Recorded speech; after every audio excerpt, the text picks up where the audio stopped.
Ketahui ngapuntennya, anak itu kacang nalita. Mari kita mulai acara ini dengan ucapan basmalah bersama-sama. Bismillahirrahmanirrahim. Bismillahirrahmanirrahim. Assalamualaikum warahmatullahi wabarakatuh. Alhamdulillahirabbil alamin. Assalatu wassalamu ala asrofil anbiya'i wal mursalin wa ala alihi washabbihi ajmain. Rabbi shrah li sadri wa yassir li amri wahlul 'uqdatam min lisani yafqahu qawli. Amma ba'du. Yang terhormat Bapak Wakil Kepala Sekolah Bidang Humas, yang terhormat Bapak dan Ibu, marilah kita panjatkan puji dan syukur kehadirat Allah Subhanahu wa Ta'ala, yang mana pada kesempatan ini kita dapat berkumpul di tempat yang mulia ini dalam keadaan sehat walafiat. Salawat serta salam semoga selalu tercurah kepada baginda Nabi Muhammad SAW beserta keluarga dan sahabatnya. Semoga penuh doa dan keselamatan yang berlimpah untuk kita semua. Amin ya Allah ya Rabbal alamin. Hadirin yang berbahagia,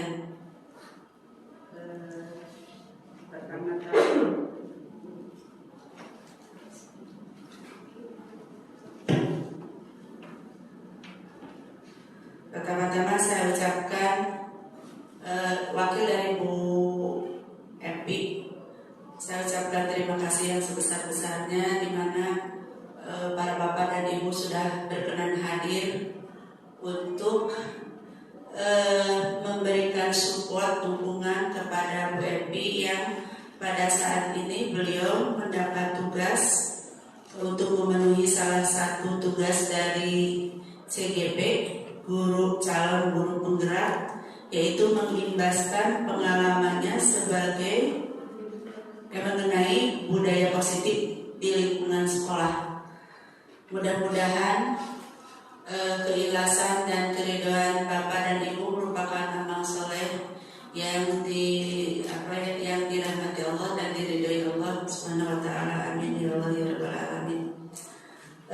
Adapun susunan acara pada kesempatan ini yaitu satu pembukaan oleh saya tadi sudah ya, dengan ucapan basmalah bersama-sama.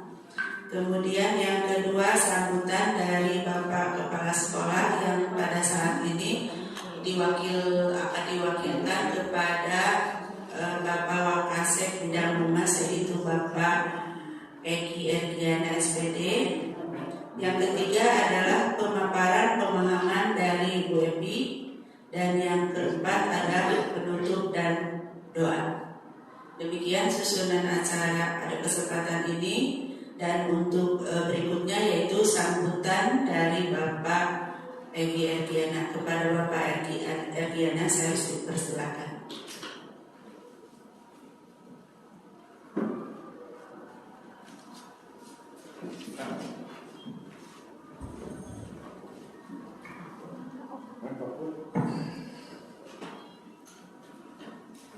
Alhamdulillahilladzi khalaqal insana wa 'allamahu al-bayan. Asyhadu an la ilaha illallah wahdahu la syarika lahu wa asyhadu anna Muhammadan abduhu wa rasuluhu alladzina nabiyya ba'da.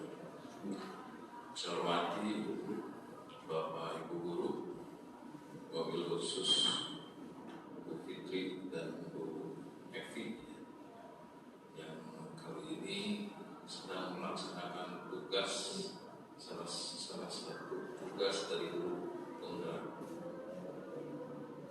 yaitu pengimbasan ilmu yang telah diberikannya kepada Bapak Ibu guru yang lain.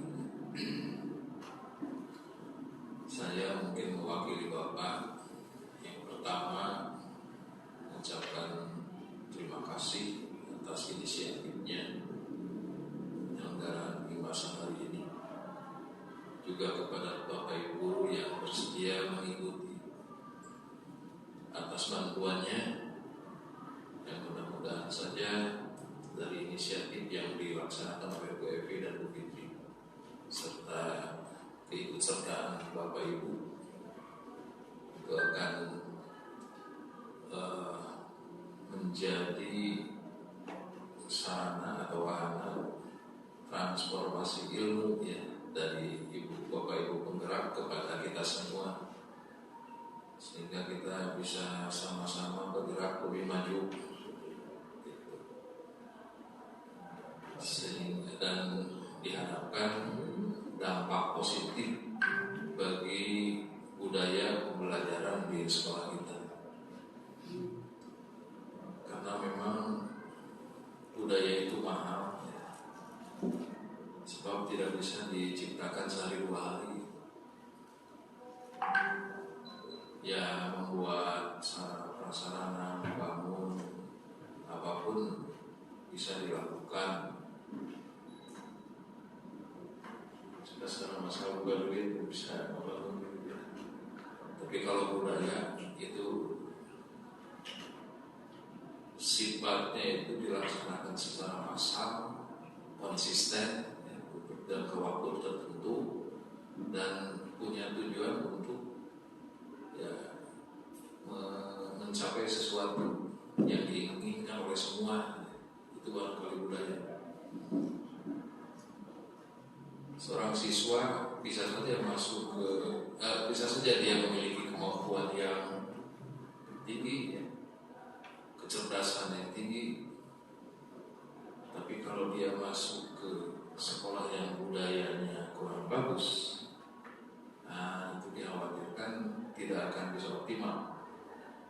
Tapi seorang siswa yang dari tingkat kecerdasannya, kemampuan awalnya kurang bagus, tapi kalau dia berada di budaya di sekolah yang bagus, itu insya Allah kemampuannya akan bisa diasah dan bisa dioptimalisasi. Itu harapan kita. Di samping itu, kalau kita melihat kondisi di sekolah kita, antara bapak ibu guru yang muda-muda ya Bu Evi, Bu Fitri itu termasuk guru-guru muda yang punya kemampuan, yang masih punya harapan ke depan lebih baik lagi. Itu yang kita anggap sebagai pionir perubahan di SMA Palembang. Termasuk guru-guru penggerak yang lain seperti Ibu Haja Yani dan lain-lainnya. Nah, akhirnya saya berdoa semoga Bu Evi, Bu Fitri, Bu Yanti dan teman-teman itu bisa membawa SMA Negeri 1 Baleendah lebih maju lagi, siswanya menjadi lebih soleha gitu, kemampuannya, kompetensinya, sehingga lulusan SMA Baleendah bisa diharapkan menjadi pemimpin bangsa di masa yang akan datang. Lebih rumah sakit itu bagiannya selamat mensyukuri. Sekali lagi saya ucapkan terima kasih, selamat melaksanakan pengibasan bagi Bu Evi dan Bu Fitri, dan selamat mengikuti kepada Bapak Ibu yang hadir di sini. Terima kasih atas perhatian. Mohon maaf kalau ada hal yang tidak berkenan. Aku qouli hadza wa astaghfirullahi wa lakum. Assalamualaikum warahmatullahi wabarakatuh.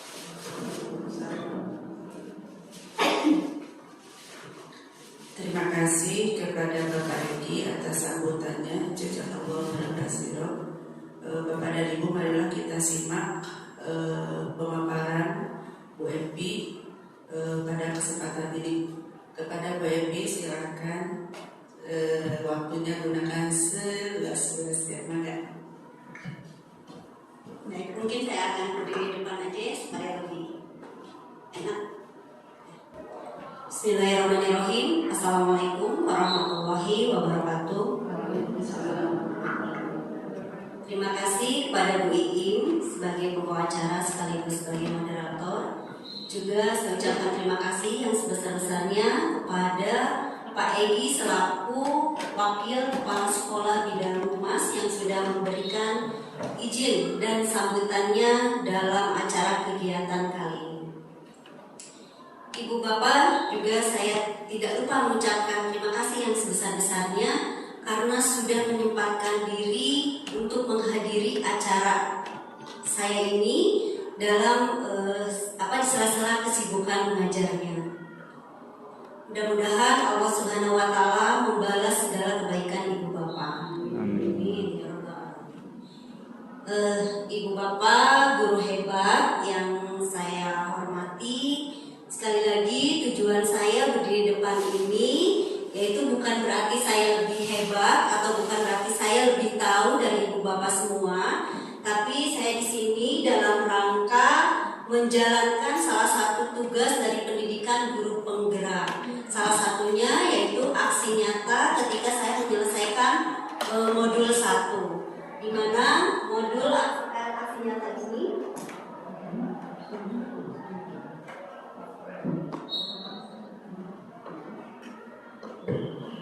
di mana aksi nyata modul 1.4 ini yaitu diharapkan kami sebagai calon guru penggerak mampu menyebarkan pemahaman dan pengalaman penerapan mengenai budaya positif di lingkungan satuan pendidikan. Baik Ibu Bapak, sebelumnya mungkin ini adalah visi sekolah kita, yaitu terwujudnya sekolah bersih, berbudaya, berdaya saing, berwawasan global, berlandaskan akhlakul karimah.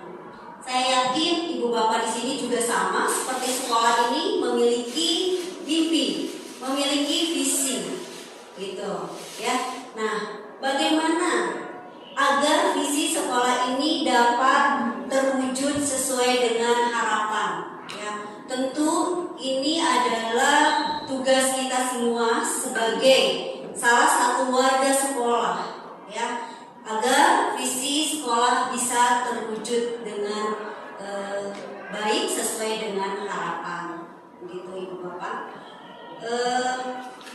Dengan cara apa kita mewujudkan visi sekolah tadi? Salah satunya adalah dengan penerapan budaya positif dalam ekosistem sekolah. Tapi sebelumnya nih, saya sebelum memaparkan apa yang saya ketahui dalam pendidikan guru penggerak, saya ingin mengajak Ibu Bapak untuk berdiskusi. Nih, di sini ada beberapa pernyataan bahwa hukuman dapat mendisiplinkan anak. Yang kedua, seperti gambar di atas itu nomor 1, bahwa anak kesiangan disuruh push up gitu. Untuk mendisiplinkan tujuannya. Kemudian yang kedua, memberikan hukuman dengan hal positif seperti membaca atau membersihkan halaman sekolah dapat meningkatkan disiplin anak. Yang ketiga, memberi penghargaan dapat meningkatkan motivasi belajar anak.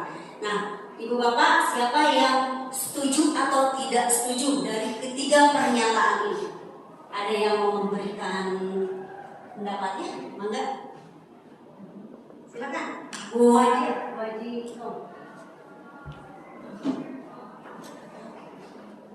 Terima kasih. Bismillahirrahmanirrahim. Saya akan memberikan pendapat sebenarnya ya boleh dikatakan abu-abu gitu ya. Abu-abu itu dalam arti tidak tegas setuju atau tidak setuju. Saya akan memberikan pendapat ada kalanya kita menerapkan hukuman, mungkin bukan saya tidak setuju dengan istilah hukuman, tapi lebih kepada teguran. Saya bahasanya teguran dan pujian, itu aja gitu ya. Tidak melibatkan fisik, tapi lebih mungkin dengan nasihat, dengan kata-kata, termasuk pujian juga dengan tidak berlebihan, tidak berupa materi, tapi mengapresiasi gitu ya.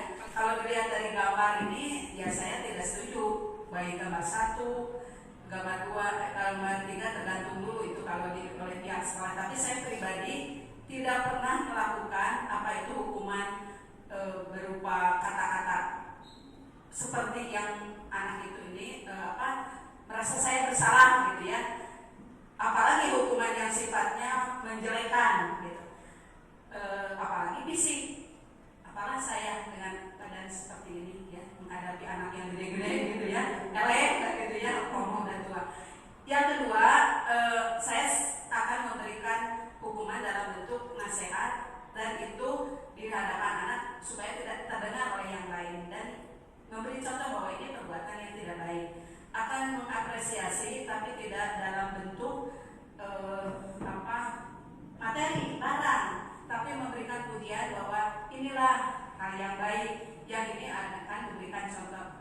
tinggal pola positif dan pola negatif itu yang saya terapkan selama ini. Kembali lagi, jadi kalau melihat dari ini ada yang setuju tapi bentuknya beda, ada yang tidak setuju karena memang saya tidak pernah melakukan itu aja. Terima kasih. Baik, terima kasih. Mangga silakan Bapak. Terima kasih atas kesempatannya. Saya kalau diminta menanggapi ketiga hal yang tertera di depan ini, saya semuanya setuju, 1, 2, 3 itu setuju, tapi dengan catatan titik. Terima kasih. Catatannya apa Pak? Ya, terima kasih kepada Ibu Ajimon dan juga Pak Pur yang sudah memberikan pernyataannya atau pendapatnya mengenai ketiga pernyataan di tersebut. Nah, seperti apa? Nah, sebetulnya ini ada dalam pemaparan modul yang nanti akan saya diskusikan bersama-sama dengan Ibu dan Bapak di sini.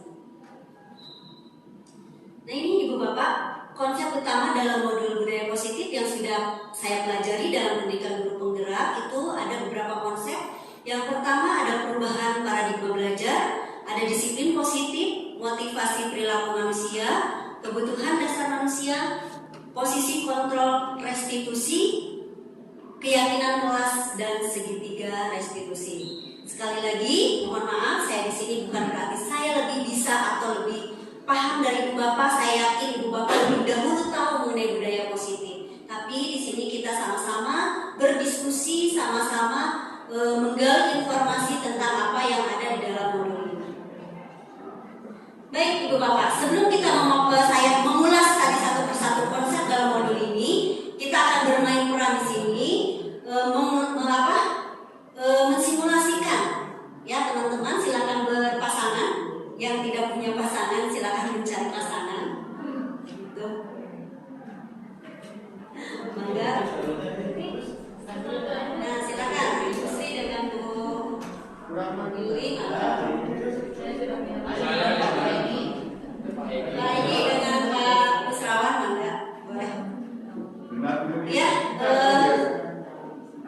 kegiatannya seperti ini, Bu Bapak. Silakan. Mangga silakan Mas. Bisa. Siap. Gagal manik so. Bisa. Suruh berpasangan.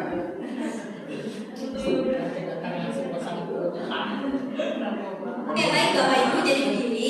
Jadi Ibu Bapak, di sini kita simulasi mengenai kepalan tangan. Jadi salah satu dari Ibu Bapak silakan mengepalkan salah satu tangannya. Kemudian rekannya mencoba membuka kepalan tangan itu dengan berbagai cara. Yang ada di dalam kepalan tangan itu dianggap itu benar-benar sangat berharga oleh Ibu Bapak yang mengepalkan tangan.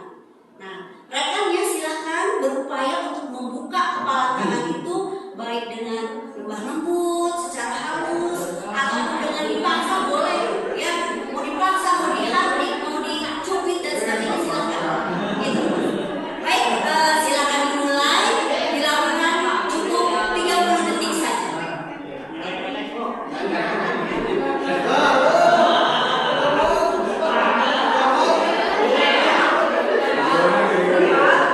Dikepal, kemudian rekannya berusaha satu aja Ibu. Misalnya Ibu ini yang mengepalkan, Ibu yang berusaha membukanya. Nah, boleh dengan cara dirayu, dengan cara disogok boleh, dengan cara dihardik juga boleh. Gimana caranya supaya kepala tangan temannya terbuka? Saya mau ikhlas jadi sebelum dia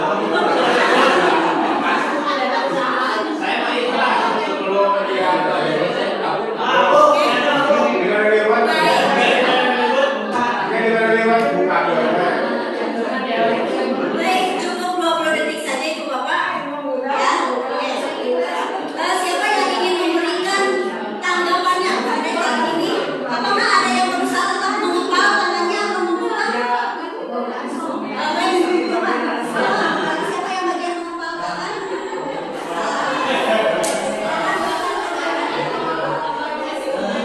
Bismillahirrahmanirrahim. Tadi setelah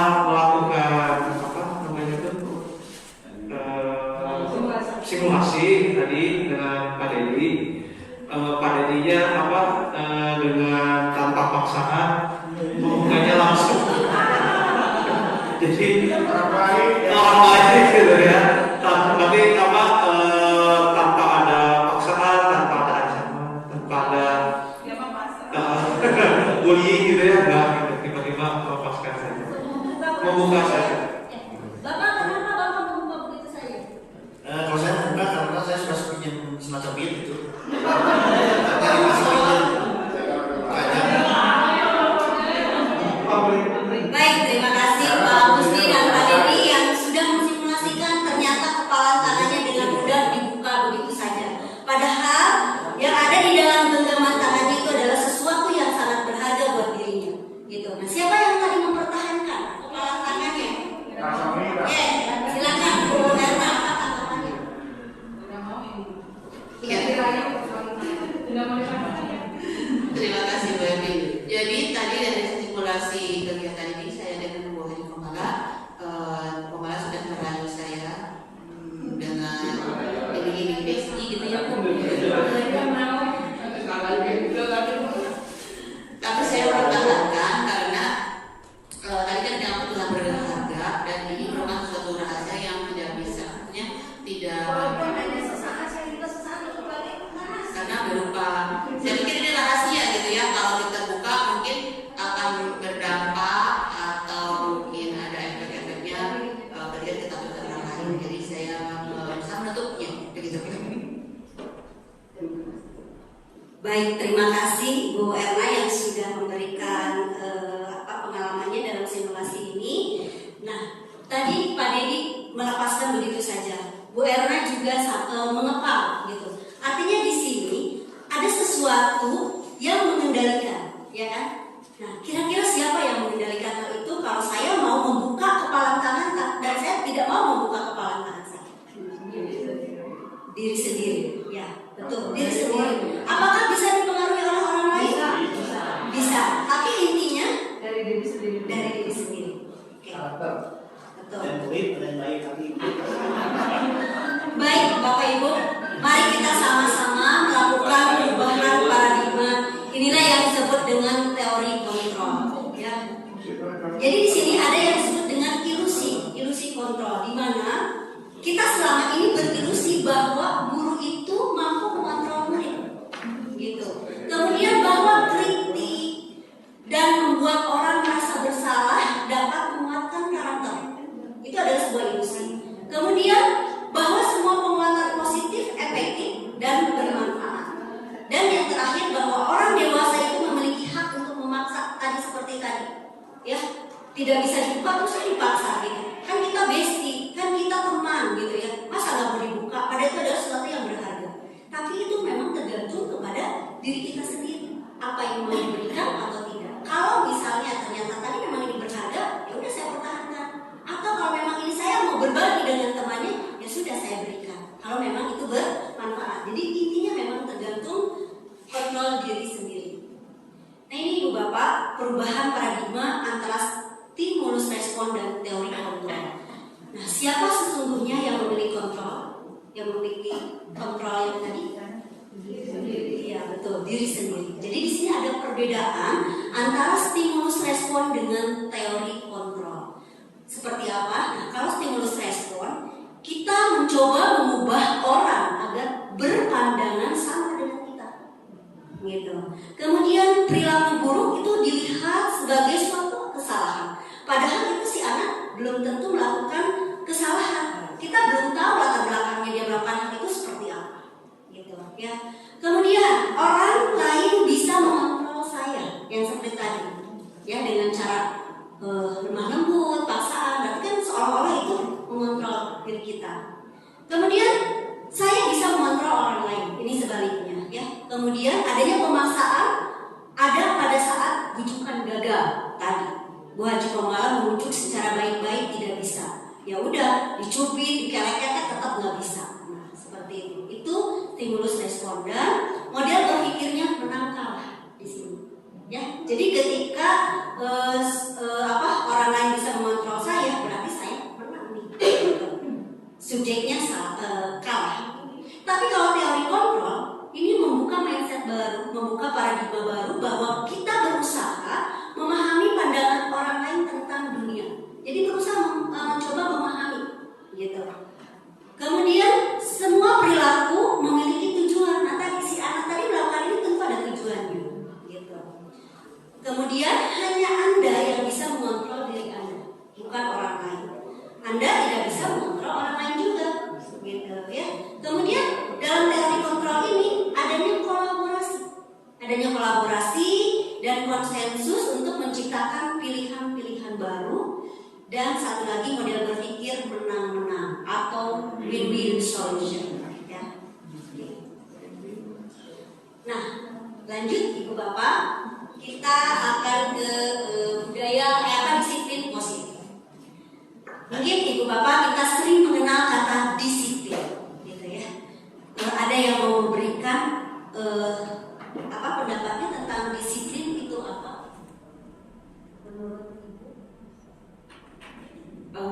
Kalau menurut saya disiplin itu taat kepada aturan, baik aturan yang tertulis maupun tidak tertulis. Dan itu bisa muncul dari kesadaran sendiri. Terima kasih pendapatnya. Kalau menurut saya disiplin itu melaksanakan aturan. Bisa taat, bisa tidak, tapi dilaksanakan. Baik, terima kasih. Ada beberapa pemikiran, sah-sah aja setiap orang punya pemikiran yang berbeda tentang pengertian disiplin. Tapi yang kita soroti di sini memang lebih ke disiplin positif. Namun di sini ada pengertian tentang makna disiplin itu sebenarnya apa sih? Ini berasal dari bahasa Latin yaitu disiplina, yang artinya belajar. Gitu. Jadi makna asal dari kata ini berkonotasi dengan disiplin diri dari murid-murid Sokrates dan Plato. Disiplin diri membuat orang menggali potensinya menuju sebuah tujuan apa yang dia hadapi.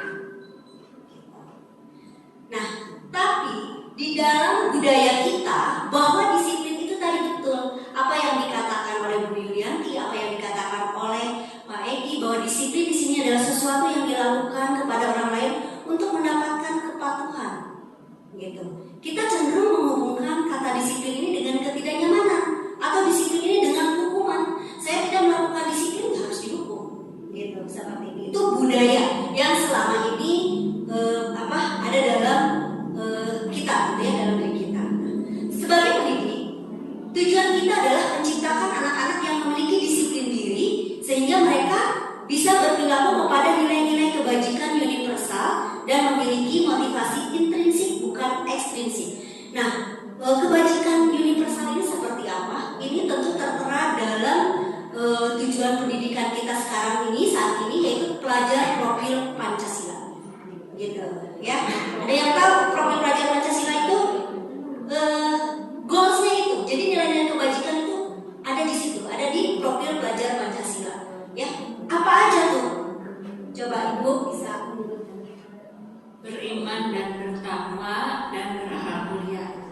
Kemudian mandiri, bergotong royong, berkebinekaan, kreatif dan inovatif. Nah, itu mungkin nilai-nilai kebajikan yang harus ditanamkan dalam diri peserta didik kita, ya, atau bisa disingkat juga dengan makan roti manis, katanya, untuk mengingat ya keenam dimensi itu. Makan, beriman dan bertakwa kepada Tuhan Yang Maha Esa dan berakhlak mulia, makan, berkebinekaan global, kemudian gotong royong, artinya tadi itu adalah kreatif, kemudian manisnya mandiri dan berpikir atau bernalar kritis, ya gitu. Kalau saya suka lupaannya, ya ada informasi dari teman, udah disingkatan gini aja, makan roti manis, itu ke-6 dimensi atau nilai-nilai kebajikan yang berada dalam profil pelajar Pancasila. Nah, Ibu Bapak, disiplin positif ini merupakan salah satu yang bertujuan untuk menumbuhkan kesadaran serta memberdayakan anak-anak melakukan sesuatu tanpa sogokan, yang tadi, tanpa ancaman dan tanpa hukuman. Sebetulnya saya yakin Ibu Bapak di sini sudah melakukan mengenai budaya positif ini, ya, sebelum saya menyampaikan atau memaparkan materi ini. Nah, ini adalah rangkuman mengenai budaya positif. Tadi teori kontrol yang sudah disampaikan oleh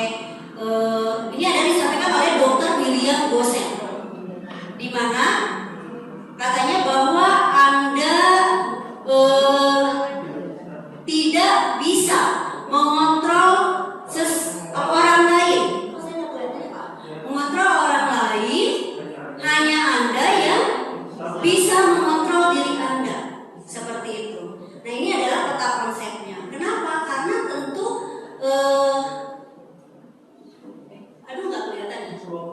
Semua perilaku memiliki tujuan yang tadi. Jadi setiap anak melakukan sesuatu tentu ada latar belakangnya sesuai dengan kebutuhan dasar mereka. Ya, seperti apa kebutuhan dasarnya? Nah, ini kebutuhan dasar manusia pada umumnya itu ada 5. Yang pertama, bertahan hidup. Yang kedua, membutuhkan kasih sayang dan rasa diterima. Kemudian ada penguasaan, kesenangan, dan kebebasan.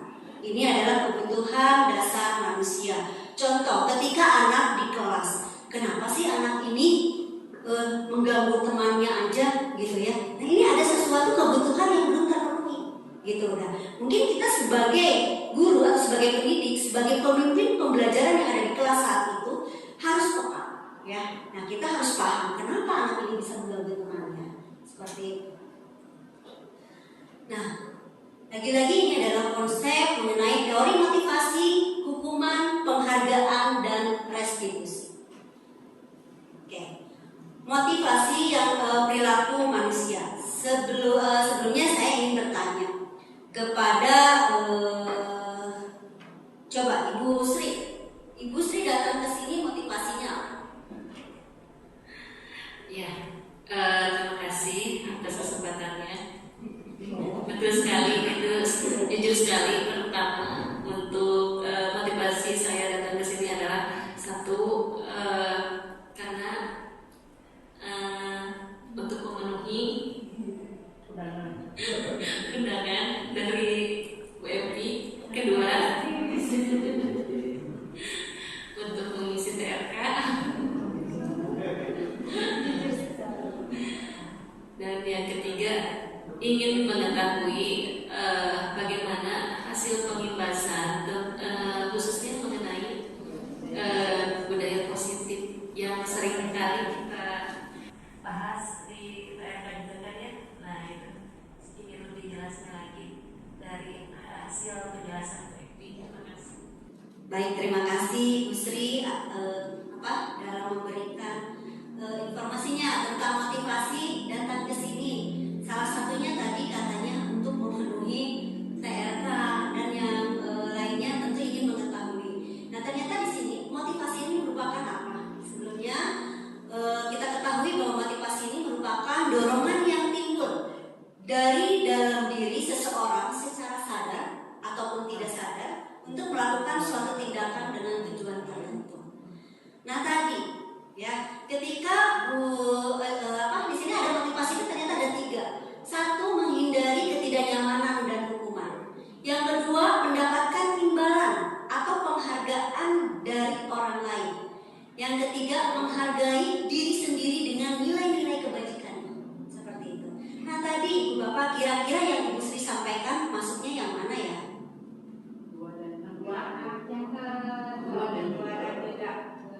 Gimana Pak? Tadi kan yang pertama Ibu kan kamu apa sih? Undangan ya, berarti undangan mah ekstensi ya dari Ibu gitu, dari luar. Terus jadi sendiri tadi katanya Ibu ingin mengetahui motivasi apa kayak teori yang disampaikan oleh Ibu yang budaya positif. Terus kalau tadi ada juga yang TRK ya, itu kan kalau nggak ada kegiatan nanti takutnya gimana ya nilainya.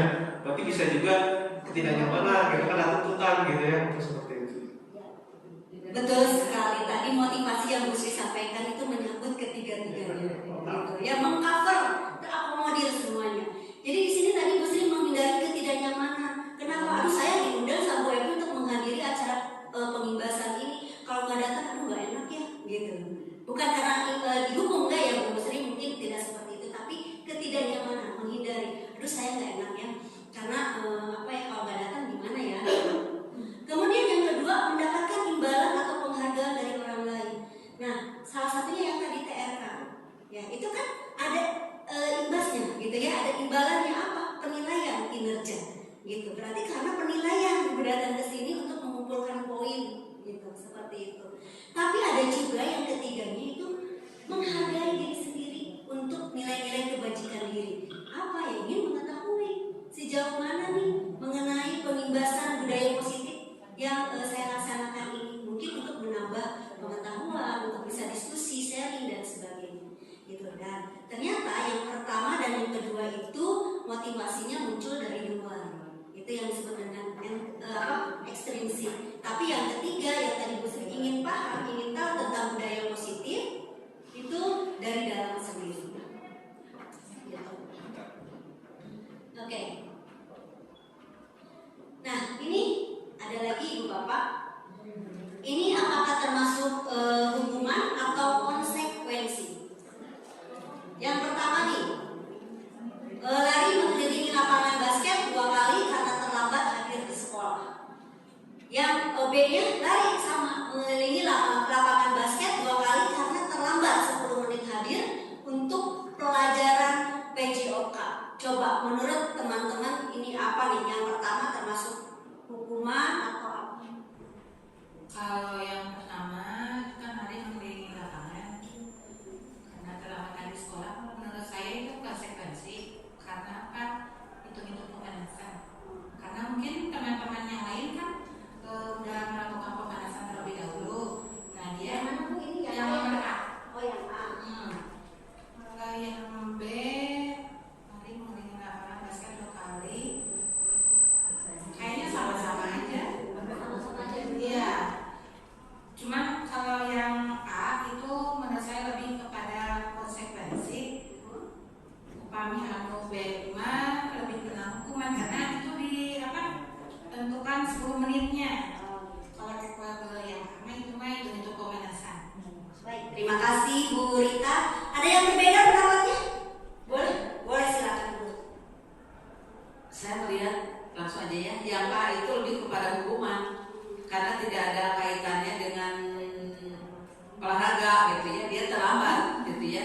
Kalau yang kedua konsekuensi karena lari itu bagian daripada olahraga gitu ya.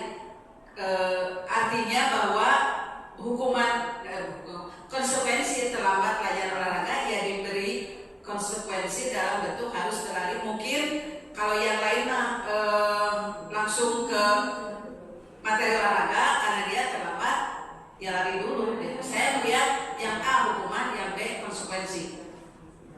Baik, terima kasih Bu Haji. Intinya apa pendapatnya? Silakan Bu Titi. Ya, mari kita lihat ternyata yang betul. Yang A ini adalah dikatakan hukuman. Kenapa? Apa kaitannya sih kesiangan terlambat sekolah dengan harus lari di lapangan?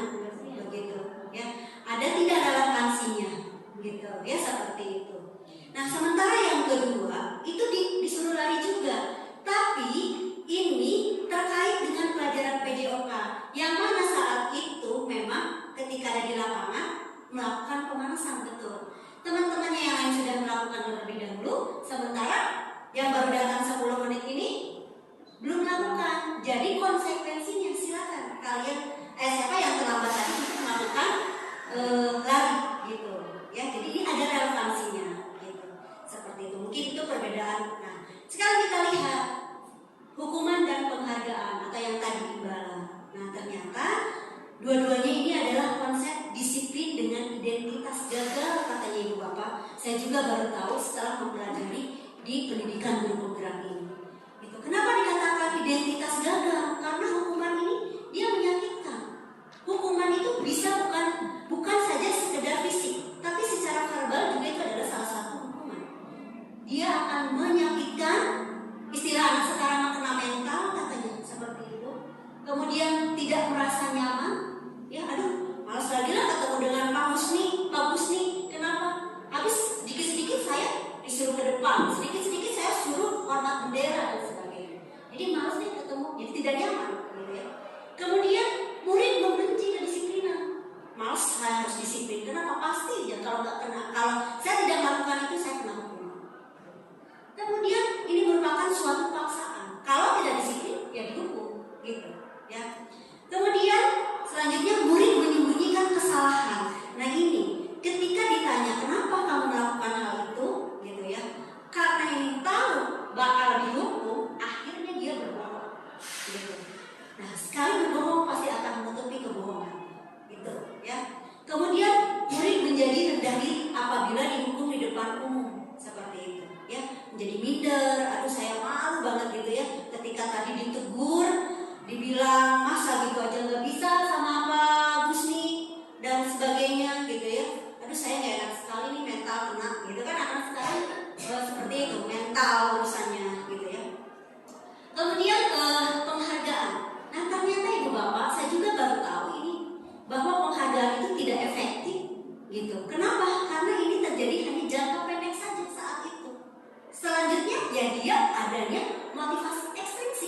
keluar ketika melakukan hal itu karena saya mendapatkan penghargaan.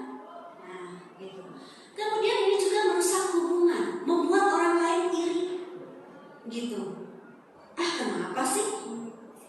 Ibu Haji aja yang dikasih pujian teh, kok saya nggak pernah sih? Jadi males nih belajar, gitu sama Bu Evi. Kenapa? Karena ini aja yang dikasih pujian, saya tidak. Nah, ini merusak hubungan ya, iri, jadi kesal gitu sama temannya itu.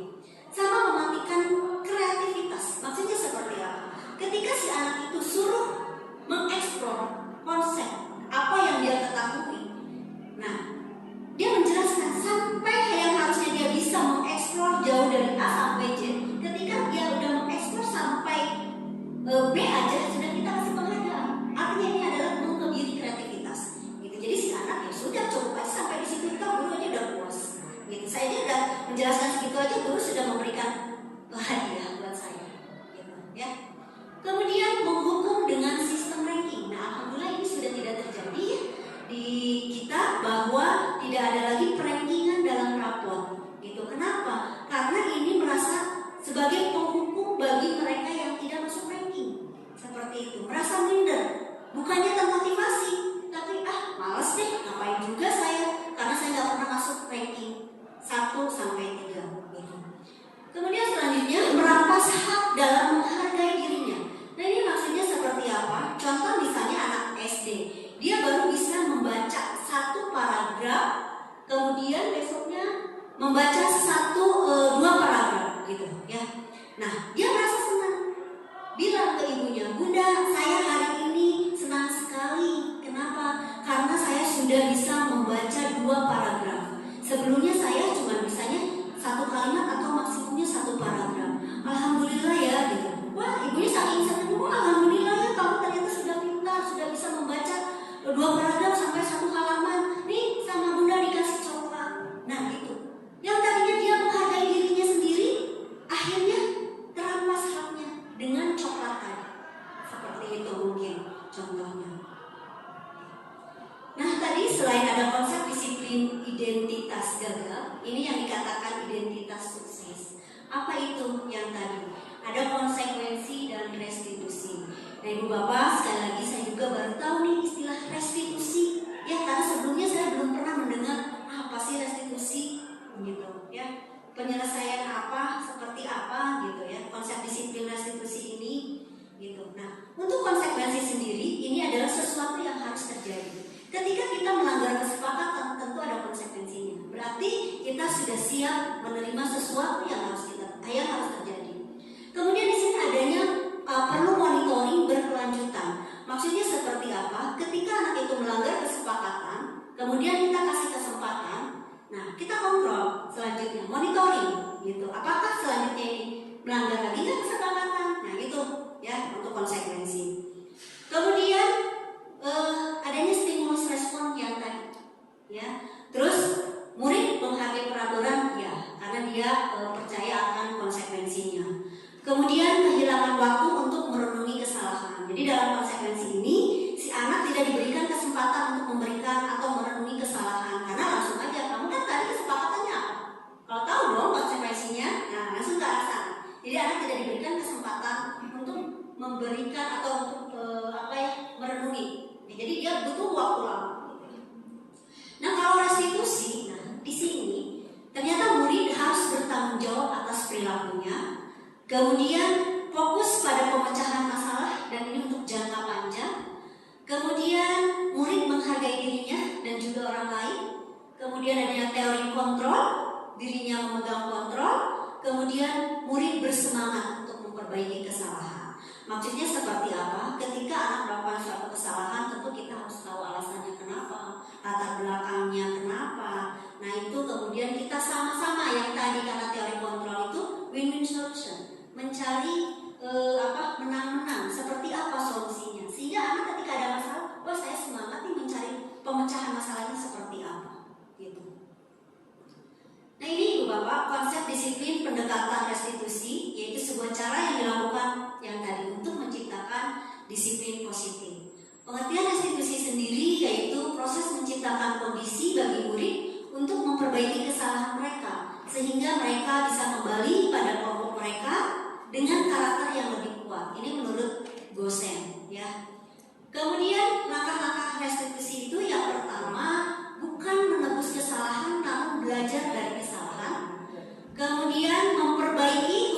tawaran bukan paksaan, menuntut untuk melihat ke dalam dirinya, mencari kebutuhan dasar yang mendasari tindakannya, kemudian fokus pada karakter bukan tindakan.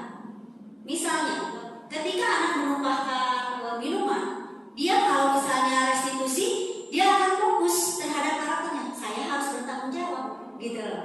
Bukan langsung, oh iya ini tumpah, berarti saya harus membersihkan. Bukan tindakannya yang dilihat, tapi karakternya, gitu. Nah, Ibu Bapak, ini adalah contoh perbedaan antara hukuman, konsekuensi, dan restitusi. Salah satunya yang sering kita temui dalam kasus anak sering tidak mengerjakan tugas, terutama dalam pelajaran saya. Ada aja yang tidak mengerjakan tugas setiap kelasnya.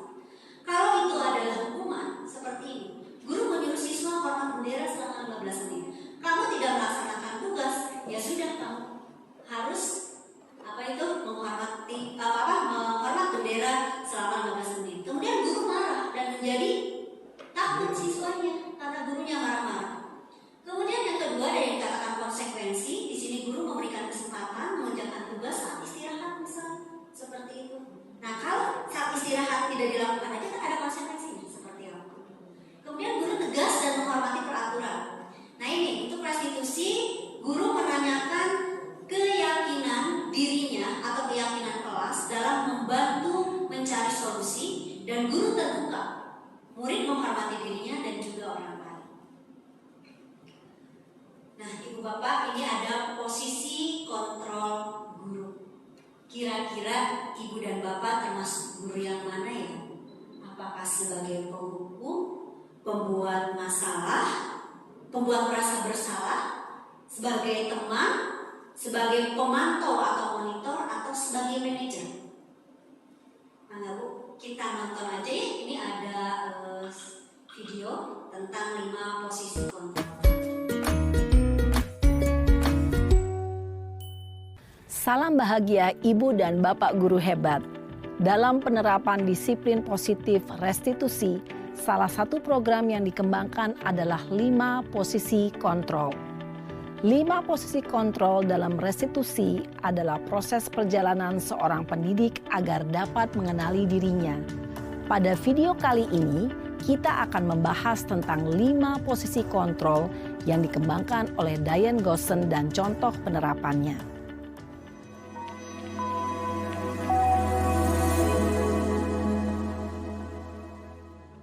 5 posisi kontrol itu adalah 1. Posisi penghukum. 2. Posisi pembuat merasa bersalah. 3. Posisi teman. 4. Posisi pemantau atau monitor. Dan 5. Posisi manajer. Untuk lebih memahami kelima posisi tersebut, mari kita saksikan kasus Naren yang terlambat hadir 20 menit di sekolah dan melihat bagaimana kelima posisi kontrol dalam menghadapi masalah tersebut.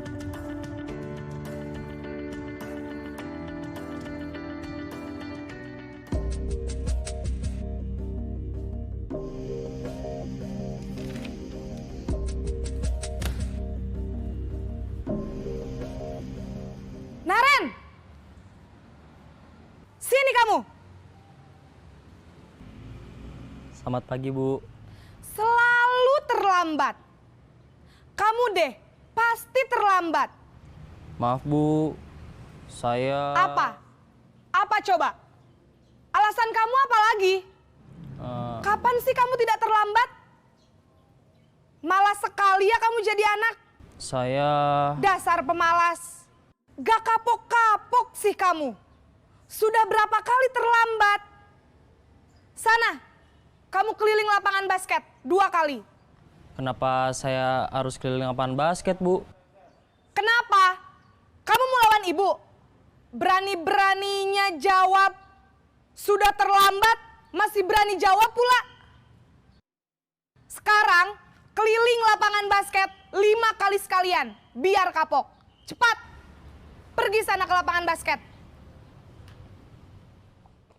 Posisi penghukum biasanya berbicara dengan nada tinggi, menghardik, menunjuk-nunjuk, menyakiti, dan menyindir. Hukuman bisa berupa fisik maupun psikis. Ibu dan bapak guru hebat. Dampak yang terjadi pada murid ketika guru berada pada posisi penghukum adalah murid cenderung akan memberontak, bahkan menyimpan dendam.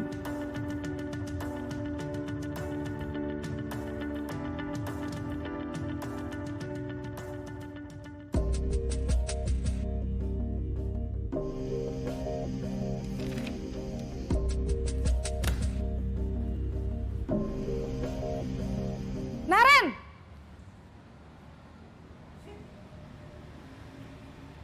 Selamat pagi, Bu. Naren. Kamu kenapa terlambat lagi, Nak? Ya Tuhan, Naren. Kamu senang ya bikin ibu susah ya? Kalau kamu terlambat lagi, nanti ibu yang ditegur bapak kepala sekolah, Nak. Disangka ibu tidak bisa membina kamu. Duh, gimana ini? Maaf, Bu. Duh Gusti Naren. Kamu suka ya kalau ibu ditegur bapak kepala sekolah?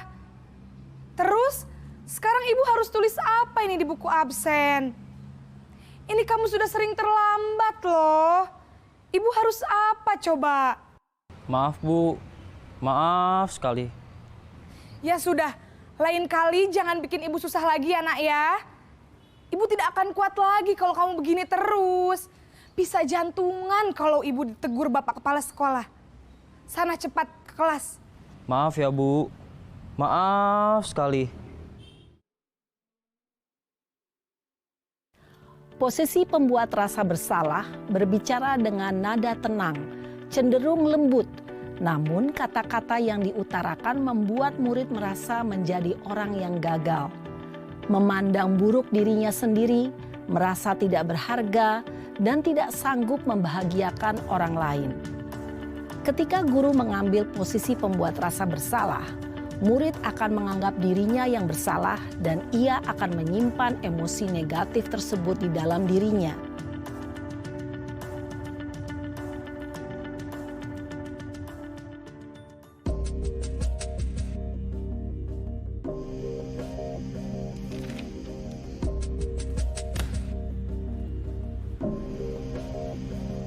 Naren!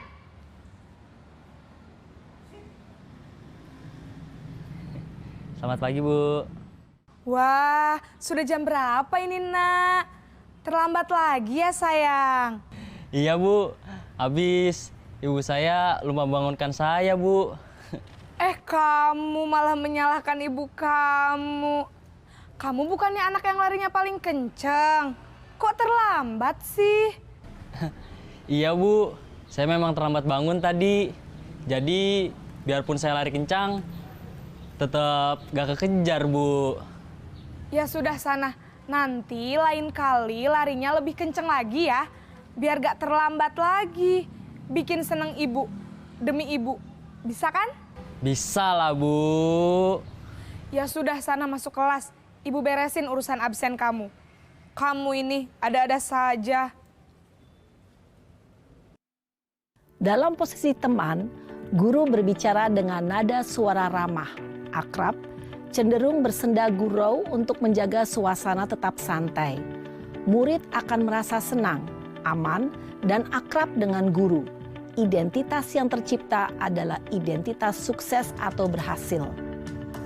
Namun, perlu diingat, karena ini masih dorongan eksternal, maka ada faktor ketergantungan dari murid kepada orang tertentu. Di sini guru absennya, sehingga di lain waktu murid bisa berperilaku baik, namun hanya kepada orang-orang tertentu saja.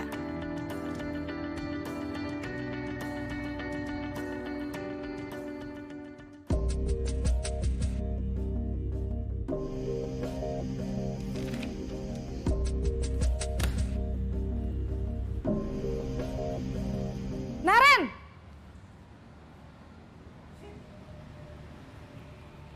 Selamat pagi, Bu. Naren, apa peraturan sekolah kita tentang jam berapa kita harus masuk sekolah, Nak? Kita harus di sekolah jam 7, Bu. Iya, betul. Sekarang sudah jam 7.20. Naren sudah tahu konsekuensinya jika terlambat hadir. Paham, Bu. Saya harus tinggal kelas pas jam istirahat selama 20 menit. Iya benar, konsekuensinya demikian. Jadi nanti jam 9.30 pas istirahat, kamu harus tinggal di kelas, kerjakan tugas tambahan untuk ketertinggalan kamu, ya. Baik, Bu. Posisi pemantau mengandalkan penghitungan atau data untuk mengontrol murid. Guru mengarahkan murid berdasarkan peraturan dan konsekuensi. Seorang pemantau menunjukkan bahasa tubuh dan ekspresi wajah yang datar dan cenderung formal.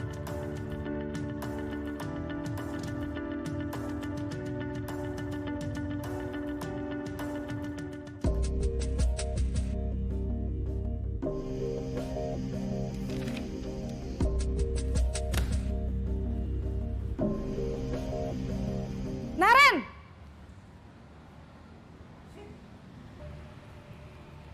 Selamat pagi, Bu. Selamat pagi, Naren. Maaf, Bu.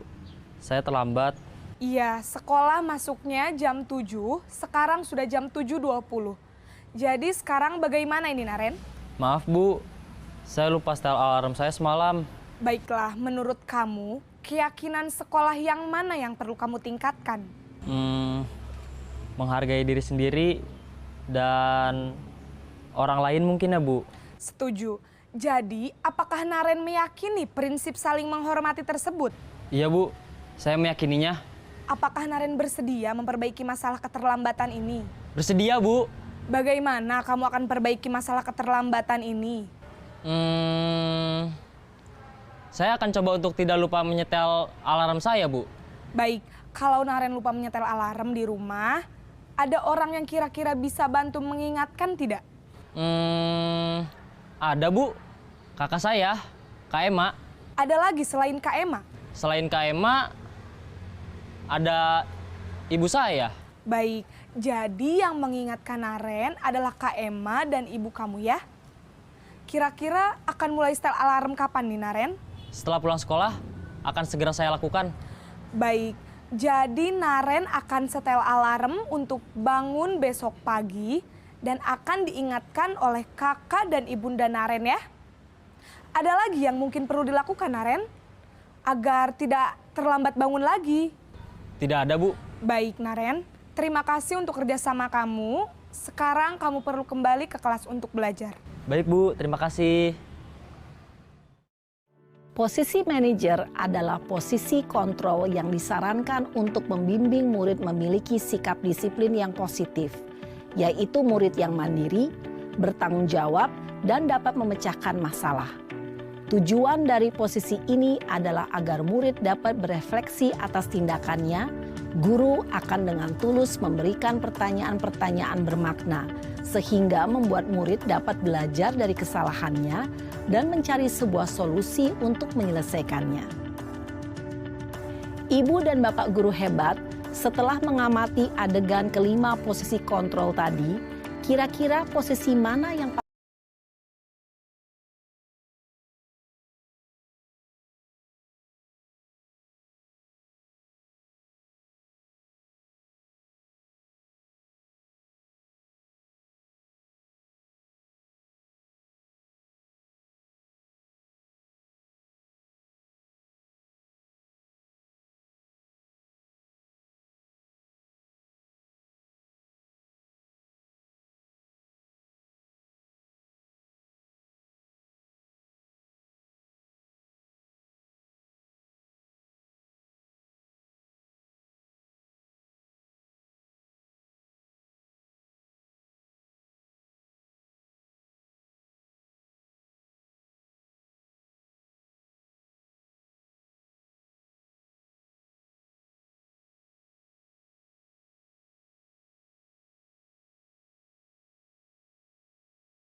menghindari virus yang saat ini masih terjadi gitu ya, seperti itu.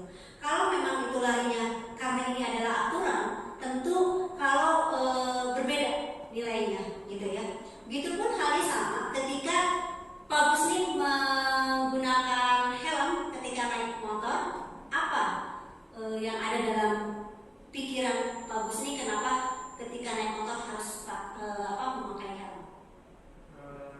Yang pertama sebenarnya ya untuk melindungi diri ya, karena itu safety riding. Terus yang kedua ya takut dirazia gitu. Dan kayak kadang-kadang ya itu udah kebiasaan aja gitu. Kalau naik motor harus pakai helm meskipun nggak ke jalan yang besar gitu, tapi karena udah terbiasa jadi pakai helm terus, jadi kayak suatu keharusan gitu.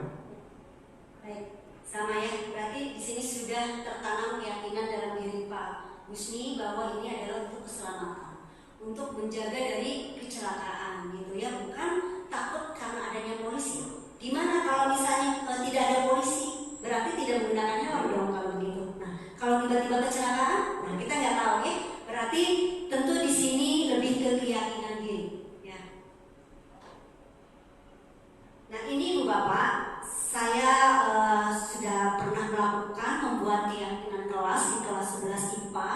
Yang pertama awalnya membuat kesepakatan kelas dulu. Ini saya lakukan di awal pembelajaran. Mungkin saya yakin juga Ibu Bapak melakukan seperti ini, karena ketika saya tanya di kelas, banyak sekali guru mata pelajaran, begitupun wali kelas yang melakukan kesepakatan kelas ini, yang akhirnya akan menjadikan suatu keyakinan. Ya, ini yang saya ajar di kelas 11 IPA 5, kemudian ada di kelas 11 IPA 6. Salah satu kesepakatan mereka adalah berdoa, dan ini mereka yang buat sendiri. Ini proyeknya mengirim ke saya. Berdoa sebelum dan sesudah belajar serta tidak berkata kasar katanya. Kemudian menjaga kebersihan kelas, datang tepat waktu, tidak bermain HP saat pelajaran kecuali dibutuhkan dan atas permintaan guru. Saling menghargai dan menghormati. Misalnya ketika teman-temannya melakukan presentasi ataupun guru ketika berbicara di depan kelas. Saling berbagi katanya dan saling menyayangi antar teman. Maksudnya gimana? Ketika jauh-jauh hari kemarin saya bertanya, maksudnya gini Bu, ketika ada teman yang tidak jajan ya kita niat berbagi. Tujuannya untuk apa ya? Kita kan saling menyayangi dengan teman. Seperti itu. Ini contohnya. Mudah-mudahan kesepakatan ini menjadi keyakinan bagi mereka, gitu ya. Seperti itu. Dan kalau diawali dengan kesepakatan, tentu mereka akan melakukan segala-sesuatunya dengan kesadaran, ya, kesadaran penuh. Nah sebetulnya apa sih? Saya juga baru tahu juga nih cara membuat keyakinan kelas. Ternyata ini lebih abstrak dari peraturan. Kemudian berupa pernyataannya yang universal secara umum. Kemudian dibuat dalam bentuk positif, sedikit saja agar mudah diingat. Sesuai dengan kondisi kelas, jadi setiap kelas akan berbeda-beda keyakinan kelasnya. Kemudian semua warga kelas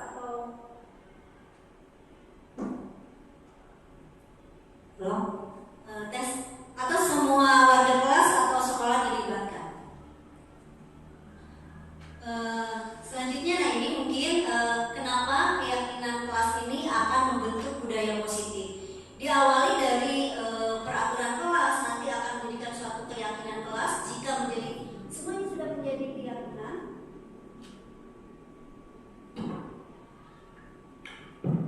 kalau semuanya sudah menjadi keyakinan, maka itu akan membuat lingkungan belajar positif dan akan menjadi suatu kebiasaan atau yang disebut dengan budaya positif. Nah Ibu Bapak, ini adalah yang disebut dengan segitiga restitusi. Ini adalah salah satu yang tadi untuk menyelesaikan permasalahan ketika di lapangan menemukan siswa bermasalah. Itu tentu mereka juga memiliki alasan. Dan ini diselesaikan dengan segitiga restitusi. Langkahnya yang pertama itu menstabilkan identitas, di mana kita semua akan melakukan hal terbaik yang bisa kita lakukan. Kemudian yang kedua, validasi tindakan yang salah. Jadi semua perilaku memiliki alasan. Dan selanjutnya menanyakan keyakinan, karena kita sebelumnya sudah membuat keyakinan tadi. Nah, Ibu Bapak, sebetulnya segitiga restitusi ini tidak kaku, tidak harus menstabilkan identitas. Boleh kita ungkap dari keyakinan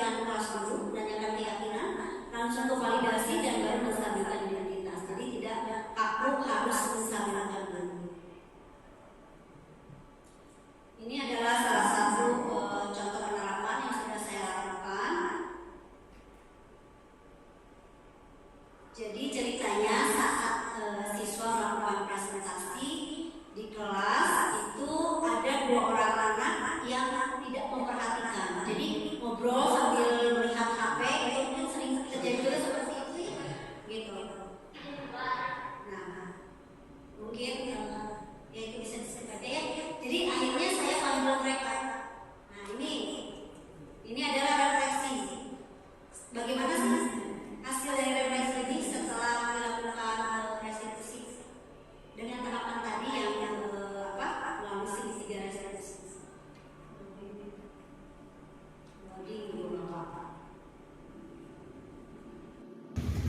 Saya Raisyah Hayasajuda dari kelas 11 IPA 7. Alhamdulillah dari kegiatan restitusi hari ini saya merasa senang dan lega karena dapat berkata jujur atas kesalahan yang sudah saya lakukan di kelas. Saya juga diingatkan kembali untuk mentaati kesepakatan yang sudah dibuat di awal pembelajaran. Sehingga harapannya kedepannya saya bisa selalu mentaati peraturan yang sudah dibuat dan dapat mengikuti pembelajaran dengan aman dan nyaman. Terima kasih. Baik Ibu Bapak, dalam penerapan program budaya positif ini tentu hendaknya seorang guru memiliki standar kepribadian, profesional dan sosial yang baik, di mana guru mampu merefleksi posisi kontrolnya sebagai AMO, yaitu sebagai manajer, yang menuntun murid-muridnya menjadi insan yang mandiri, merdeka dan bertanggung jawab. Ini terdapat dalam standar nasional pendidikan. Ibu Bapak, semoga sesi kegiatan ini membawa manfaat dalam mewujudkan visi sekolah tadi dan mewujudkan putra-putri kita menjadi profil pelajar Pancasila, karena ini adalah goals-nya ya, seperti itu. Demikian mungkin yang bisa saya sampaikan dalam pemaparan pemahaman dan juga penerapan disiplin positif di lingkungan sekolah. Mudah-mudahan kita semua bisa melaksanakannya kembali dengan secara bertahap. Assalamualaikum warahmatullahi wabarakatuh. Saya kembalikan lagi. Alhamdulillah, terima kasih Bu Evi. Mudah-mudahan apa yang sudah dipaparkan oleh Bu Evi dapat bermanfaat untuk Bu Evi sendiri dan untuk kita semua. Jazakillah khairan katsiran. Bapak dan Ibu, alhamdulillah rangkaian acara sudah selesai. Terima kasih yang sebesar-besarnya atas partisipasinya. Mari kita tutup kegiatan ini dengan doa majelis. Subhanakallahumma wa bihamdika asyhadu an la ilaha illa anta astaghfiruka wa atubu ilaik. Maha suci Allah dan segala puji bagimu. Aku bersaksi bahwa tiada Tuhan melainkan Engkau. Aku mohon ampun dan bertobat kepadamu. Amin ya Allah ya Rabbal Alamin. Assalamualaikum warahmatullahi wabarakatuh. Assalamualaikum warahmatullahi wabarakatuh. Saya Egy Ardiana, Wakil Kepala Sekolah Bidang Humas SMA Negeri 1 Balenda. Saya telah mengikuti pembimbingan budaya positif di sekolah oleh Ibu Evi Lutfia SPD. Saya sangat mengapresiasi apa yang telah dilakukan oleh Bu Evi pada penyampaian materi tersebut. Mulai dari persiapan, Bu Evi telah berupaya sedemikian rupa menyajikan materi agar bisa dipahami oleh para audiens dengan menyajikannya di dalam PowerPoint. Kemudian dalam penyampaian juga Bu Evi sudah menyampaikan secara komunikatif, mendiskusikan secara interaktif, dan insya Allah ini akan mudah dipahami oleh kami sebagai audiens, sehingga kita mendapat pencerahan tentang budaya-budaya positif yang ada di sekolah. Mudah-mudahan hal ini bisa memberikan imbas yang terbaik kepada para guru di SMA Negeri 1 Balenda khususnya, kemudian juga bisa ditularkan kepada para siswa. Demikian yang bisa saya sampaikan. Terima kasih atas perhatiannya. Assalamualaikum warahmatullahi wabarakatuh. Bismillahirrahmanirrahim. Assalamualaikum warahmatullahi wabarakatuh. Perkenalkan, nama saya Gusniawan Koswara. Pada kesempatan kali ini saya ingin memberikan ulasan mengenai kegiatan pengimbasan dengan tema budaya positif di sekolah. Nah, yang dilakukan oleh Ibu Evi.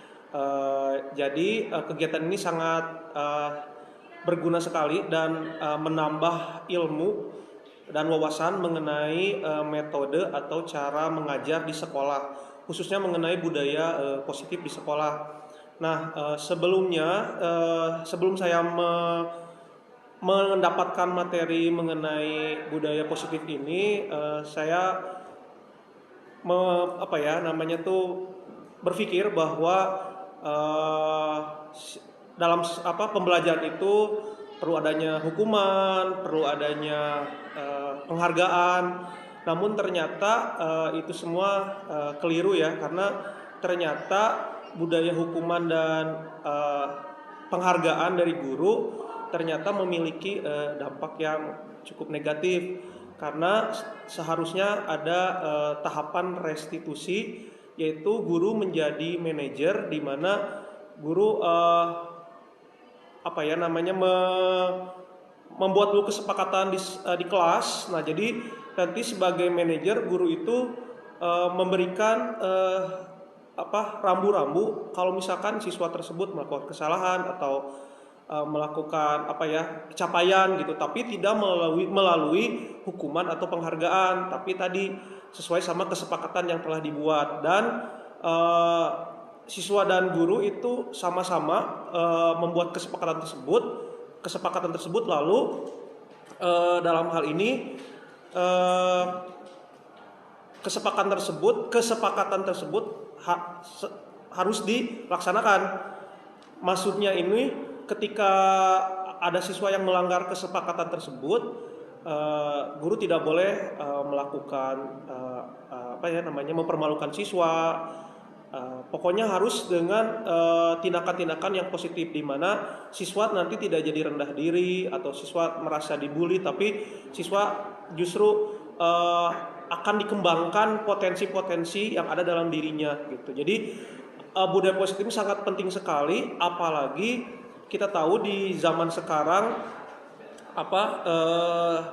siswa kita adalah, saya pernah dengar namanya itu adalah strawberry generation ya. Jadi generasi strawberry, di mana kita tidak bisa melakukan tindakan-tindakan, guru ya melakukan tindakan-tindakan atau langkah-langkah sebelum langkah-langkah yang dalam hal ini kayak kasar gitu, memberikan hukuman, misalkan hukuman dengan fisik gitu. Karena yang kita tahu bahwa kita harus mengajarkan anak kita sesuai dengan zamannya gitu. Nah, dengan budaya positif ini emang ini sesuai sama zaman dari siswa tersebut. Jadi bagaimana siswa dan guru bekerja sama menciptakan budaya positif tersebut, akhirnya setiap siswa yang memiliki karakter yang berbeda-beda itu bisa mengembangkan dirinya. Guru pun demikian. Jadi guru pun nanti dengan ada kasus-kasus di sekolah, maksudnya di sini kasus itu kayak beberapa peristiwa-peristiwa, langkahnya dengan budaya positif tersebut